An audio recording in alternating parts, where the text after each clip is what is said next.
ever was, my son. The jaws that bite, the claws that catch. Beware the juk-juk bird and shun the furious bandersnatch.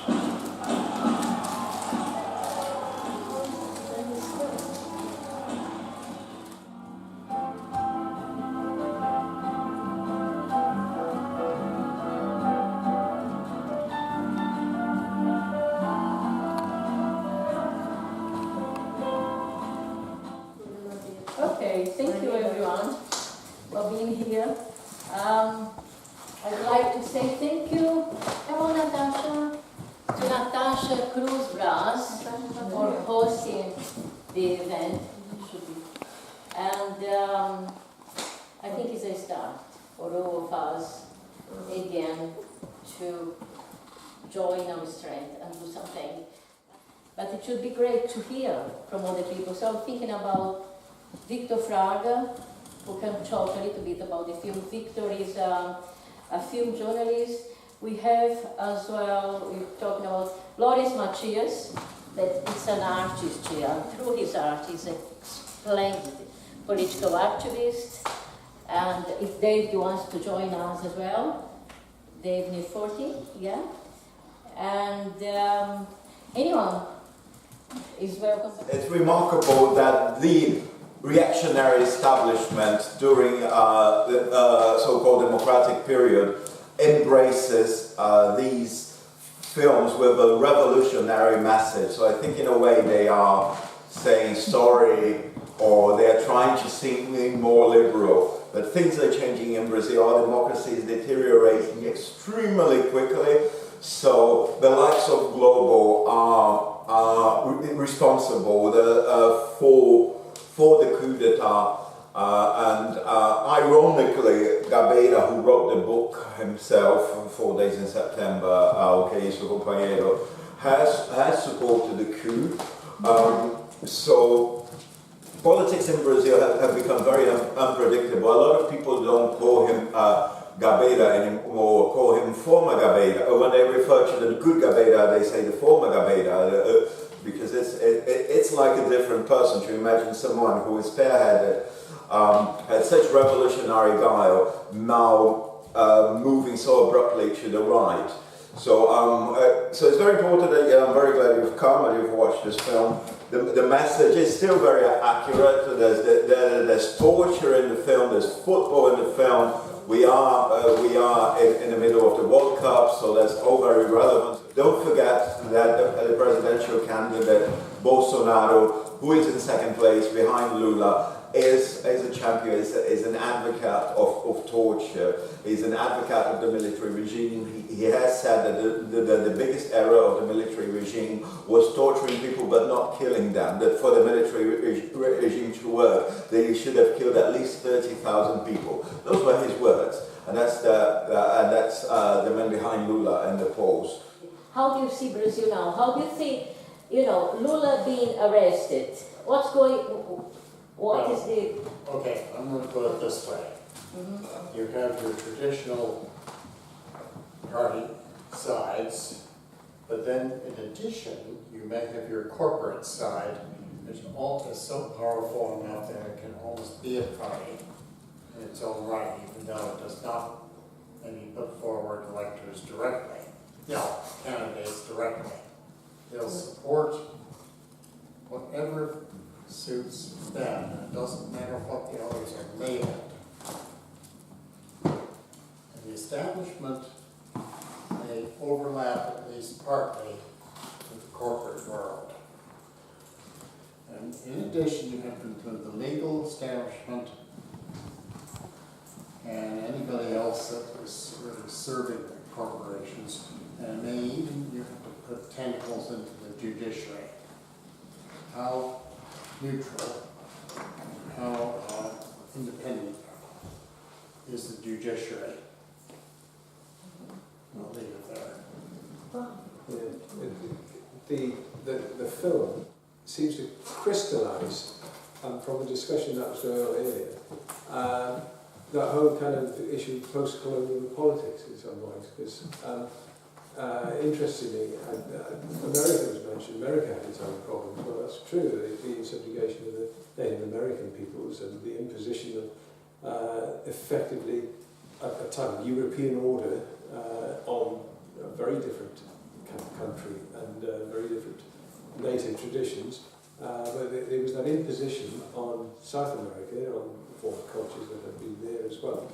And it's the kind of starkness and rawness of Latin American politics which often strikes you from the West. It's a bit more subtle and coded and guarded perhaps in Europe, but it's very direct and it's very impositional. Yeah. Sorry, when was the film made? 97. 97. 97, yeah. 97, so 21 years ago now. But you see, you mentioned the thing about, Victor mentioned about the say people who were behind the coup were also people who financed the film to some extent, yeah? Yeah. I find that odd. I mean, I don't understand that because I don't understand the message then. They want to come across as more liberal. I mean, it's not exclusively in Brazil. And use Rede Globo as a big example. Rede Globo supported the military coup in '64 when they were a newspaper. They literally described the military coup in their editorial as a revolution and as a divine intervention. In the 90s, after the democracy had been re-established, they did the famous series called Anos Rebeldes, Rebel Years, about the revolutionary guile. In 2013, they apologized for their role in the coup d'etat. They want to come across as more liberal, particularly on the artistic side. And again, that's not confined to Brazil. Think of Fox. Fox is extremely reactionary and right-wing in the news. But then you've got very subversive series like American Dad, which is always questioning the American establishment. And even in the Third Reich, Marcel Carnet, the French filmmaker, was the most prominent director, and he was incredibly subversive. There were incredibly subversive messages in his films. So even very reactionary establishment often tries to come across as more democratic. Just think of them as an amoeba. Yeah. They change shape when it suits them. Yeah. So actually Brazilian cinema is doing quite well. That's partially because the culture ministry has been hollowed out, most of it, but the guy in charge now, Saleitan, loves cinema. He used to head the cinema agency. And there are good films being made in Brazil right now, but obviously there's a huge black cloud and a huge question mark. What's going to happen in 2 years' time? Because we are in 1966 now. We are 2 years into the soft coup, and the reason why we're here, we're fighting to prevent '68 and the hard coup from coming back. History from repeating itself. Yes, absolutely. Anyway, we have someone here that came recently from Brazil, is Maristela Pereira. Maristela is a lawyer and, just experienced, I would say, the last occurrences in Brazil. And I think it would be great to hear from her as well, if you want to talk. Yes. And Victor, translate, Victor, please. You. Yeah. Yes, okay. Yeah. I'll do my best. O filme que a gente acabou de assistir mostrou pouco do que foi 64. Yeah, the film we just watched showed a little bit what it was like in 64. Foi período muito terrível no Brasil, principalmente por essa obscuridade de não se saber o que acontecia realmente. It was a horrible period in Brazil, particularly because it was very obscure. No one really knew what was happening. Eu me recordo que quando esse filme foi feito e apresentado, houve vários questionamentos da postura, como havia sido apresentado, né? Porque ele mostra os revolucionários e mostra também os militares de uma forma diferente daquilo que a gente tinha conhecimento. Okay, well, when this film was presented, the way it presented the revolutionaries and the military people was very controversial because it was slightly different from how we perceived them. Justificando a nossa lei, que a lei da anistia, que a lei da anistia no Brasil, ela é diferente das outras leis de anistias que aconteceram na América Latina. Ela anistiou os dois lados, né? E não era assim. A lei deveria fazer com que os militares fossem julgados pelos crimes de tortura, de assassinato que foram...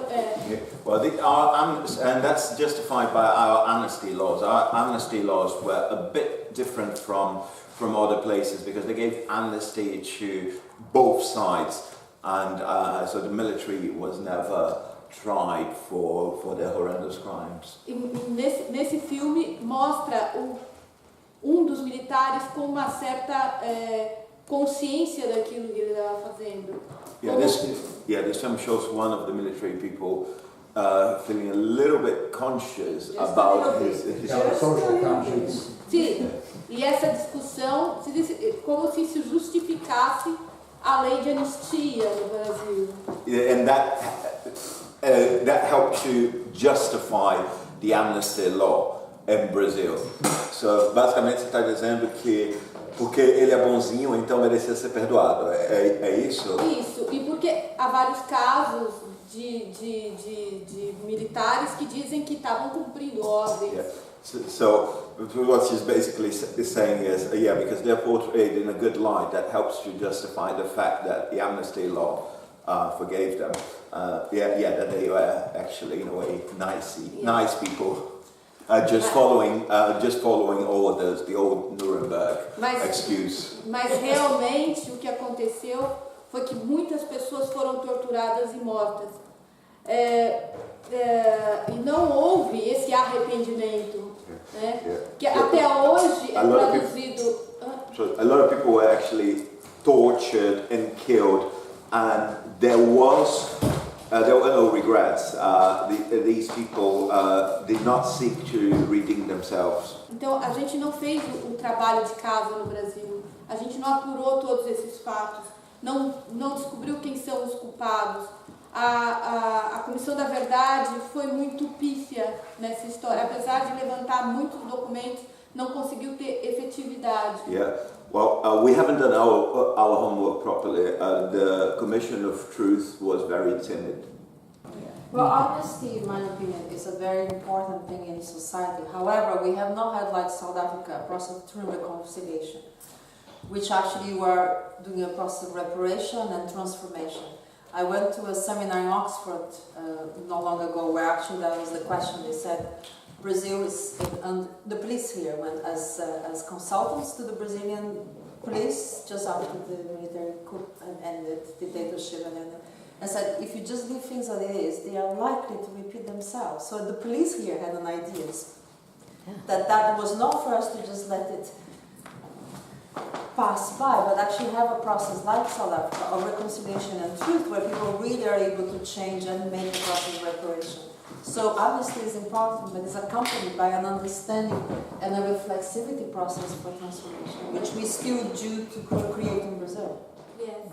The situation of Brazil is not just that Lula is entitled to the right to become a candidate, but I believe that in the entire world, all the people who are put in the position of prisoners have that right to be voted for and to vote democratically. That will prevent any cases of political prisoners in the world. If we can showcase that Brazil can overcome that, we will be a role model for everybody else. Why should he be pardoned? I think you missed the point entirely here. He is not guilty. He has not committed any crime. Actually, there is no crime. You only pardon political prisoners that committed crime. He has not committed any crime. They have not been able to find any proof because there is no crime. And actually, they actually trumped up the case and they invented a crime. So there is no crime. So you cannot ever talk about pardoning him. He has committed no crime. I have not said that at all. You misunderstood me. No. I'm saying that I am in favor You of the said. freedom and liberty of all And human then, beings. and then you talk Let me about speak. Lula. Let us speak of Big all human pardon. beings, including Lula, any other prisoners in all over the world, to have the entitlement and the right to vote and be voted for. That is the entitlement of human rights of the 21st century, regardless of any position. So that will prevent in any country in the world, as a role model, we are able to show that everyone in the world will never have a situation of political prisoner. That is my point. The beauty of actually working together is we add, we add to each other. And then we co-construct a new reality that's different than anything before. That adversary belief system and binarism that is but is based on the hierarchies of the social order we all despise or do not accept anymore. Yeah. Because it's detrimental to ecology, to the society, ability to create democracy and to create a new era. So to go back to that is quite complex. I am in favor of children voting. I'm in favor of all people in prison voting. That will take away the discrepancies of society about thinking of the future. And human rights for Lula, as well as all prisoners in the world, will prevent any infringement of human rights of putting people in prison to have them as political prisoners. Okay. That's very intelligent. I just would like to change the focus a little bit from what we've been discussing now towards the author of the book that which was based the film. The main character in the film is Gabeira, Fernando, or Paulo. That's his war name. He is somebody who wrote a book, and that tying with what somebody said here, that the policemen or military in the film are shown as soft and nicey people when they were actually, it wasn't shown in the film, it wasn't shown in the book either by Gabeira, that they were not only torturing people physically, they were torturing people mentally, seriously, like bringing small children to places and torturing the child, many of them, and some were killed, some were crazy for life, of course. They would torture children in front of parents and torture parents in front of children. And this was not touched. Of course, it's difficult to put that in a film. I understand that, but we have to remember this to understand a very crucial point, which is Gabeira painted the coup and the military as soft because he himself wasn't a real militant. In my view, and I would love to hear all of your views, there is no such a thing as an ex-left wing.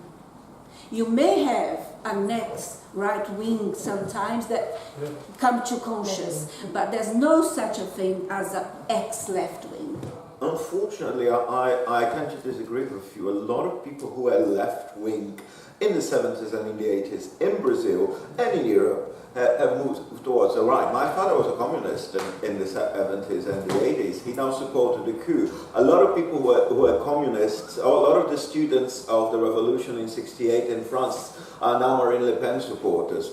So unfortunately, people do move from the left. Being left is to live, to actually survive, and like they've done in hiding. They don't eat, they starve, they like Che Guevara in the mountains in Cuba. These people are revolutionary.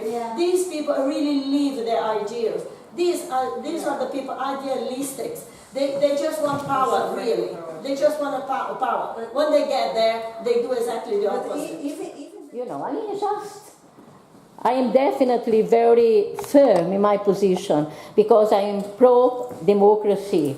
And I think there was a great rupture, not only democratic, but the human rights as well. Lula was arrested without evidence, I think. So I'm going to support him until the end, even if I'm taking the risk of having, I don't know, a big problem in Brazil and everything going down. So it'd be great to hear, please.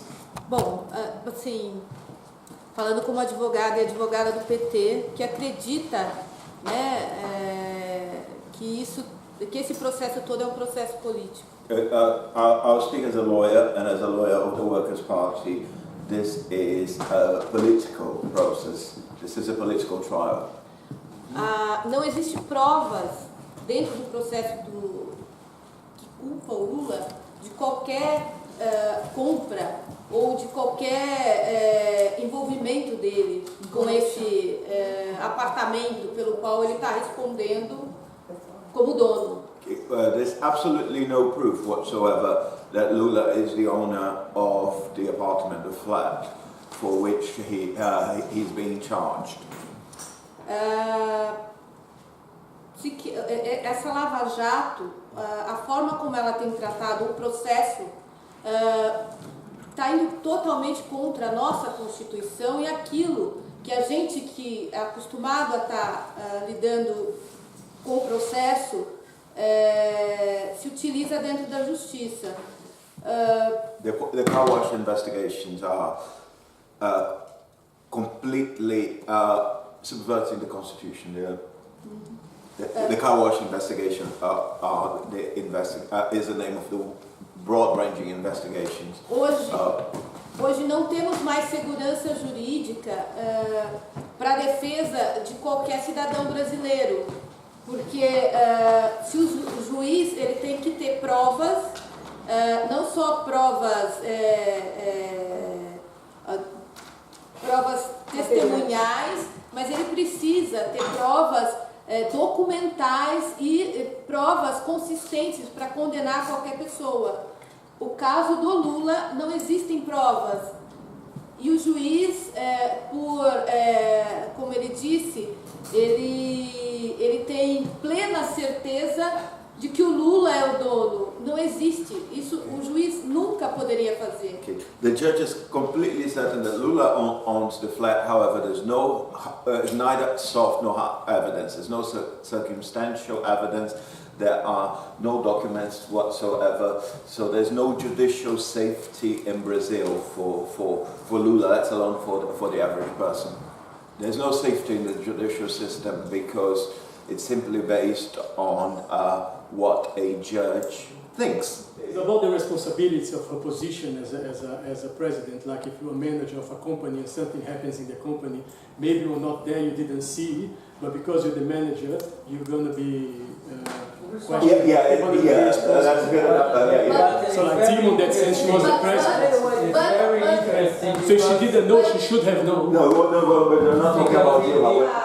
The judge should be. Ele pode ter consciência, as pessoas podem ter consciência, mas o Yeah, but Moro papel... is not going around like I'm going partial. I mean, he's claiming to be partial. But he isn't. On that he's lying, but he's doing what he's allowed to do as a judge. He can do what he did. No? We all keep saying those things like this is so unfair, this is not right. But at the end of the day, as we speak here, he is in prison there. So I don't really get how right we could be about how unfair this whole process is. Yeah, you can't trust people. No. Just because someone's in power doesn't mean you can trust them. Yes. There's corrupt police, there's default teachers, there's corrupt government. But You can't trust anyone, you have to question But is it that everyone. we're not doing enough then to invert the situation and No, take the him out of prison lawyers if everything are is so... doing whatever they can within the law. But the law is not being obeyed by this very judge model. And he has the backing of some of the supreme ministers, or the ministers in the Supreme Court. I think here we are missing a big point. I think maybe the corporations are the most powerful identities in our planet at the moment. Corporations can change and do anything they want inside the parliament, inside the political party. So behind all this, I think we have to start to think that who is or who are the corporations involved in the situation of Lula and Brazil. You know, there are big corporations behind it that have their own institutions, and they're behind all these people. So it's not just that they take over Brazil, it's takeover of Latin America, especially Venezuela with the oil, and the rest of the world. I mean, See, some big corporations even have their own university arms. In other words, their own higher education institutions, of which maybe the best known example is McDonald's University outside Chicago. McDonald's University, what is it? Sometimes known as Hamburger University. Hamburger there is a very good, actually the Americans say Cook brothers, the two brothers that actually invest their money into the educational system, and they it's a total separation. They wanted to educate some people a certain way, and the minorities always being rejected from those schools. So it's even within America that happens, whatever is left. But they're all doing it. The Russians, the Chinese, they're putting tentacles everywhere. So what we're watching, not just the Americans. So what we're watching is the great game again. Lula is not guilty, and he is entitled to run to be a candidate. Okay, so Lula is not guilty. He's entitled to run. Should we wait? Should we really trust now, as you know, people who are not Brazilians, you are observing things, you know more than many Brazilian people what's going on because you are interested in politics. So how do you think, what do you think of the situation now? We definitely should support Lula, but what comes on your mind about the future of Brazil? What's, you know, just I mean, I'm just wondering, curious about... The extraordinary thing about the whole Lula case, it seems to me, is like taking a prime minister like Tony Blair, who unfortunately was under a cloud when he finished all his mistakes and errors and so on, but he was enormously popular when he came in. Lula seemed to sustain a great deal of that support towards the end, with people quibble and so forth. But anyway, he was popular and he was seen as subversive in terms of what was potentially there.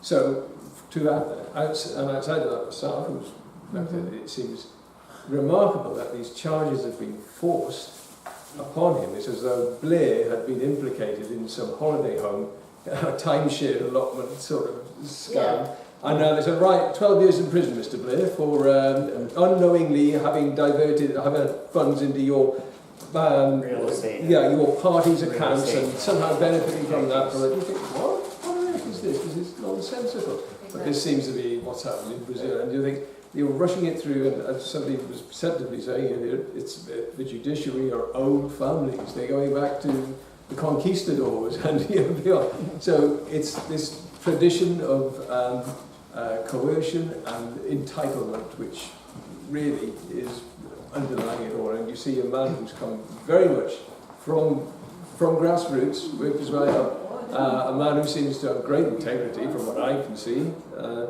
and these trumped up charges seem absurd.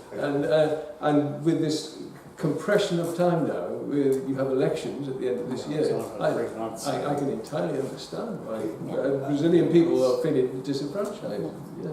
I think there's a very good analogy. Jeffrey Robertson, QC, he says that the legal system in Brazil is vestigial of a European legal system that no longer exists, and which he describes as inquisitional. He describes Moro as an inquisitor because he both investigates and judges, and he says it's the equivalent to a policeman taking off his helmet and putting a wig on. So, and that no longer exists in Europe. Brazil and UK are living a similar situation that is Lula in Brazil and Brexit in UK. So we just don't know where you are, what's going on, and we try to do our best, but we still in the same, excuse my French, in the same shit. Maybe there is hope. There is hope because we formed a group called Freedom for Lula, this is the first of what we've done. Anna has hosted us. Natasha and Cruz Natasha brought as well to with this film to create so much. Fantastic. Thank you so much, Natasha. We will be having a website soon, and also somebody Facebook, and somebody has talked about doing a cycle for Lula. So a ride for Lula. So soon you will have some more news from us. And I think Lula is our man. So I would say Lula free. Free Lula. Lula free. Free Yeah, Lula. Thank you. Wow.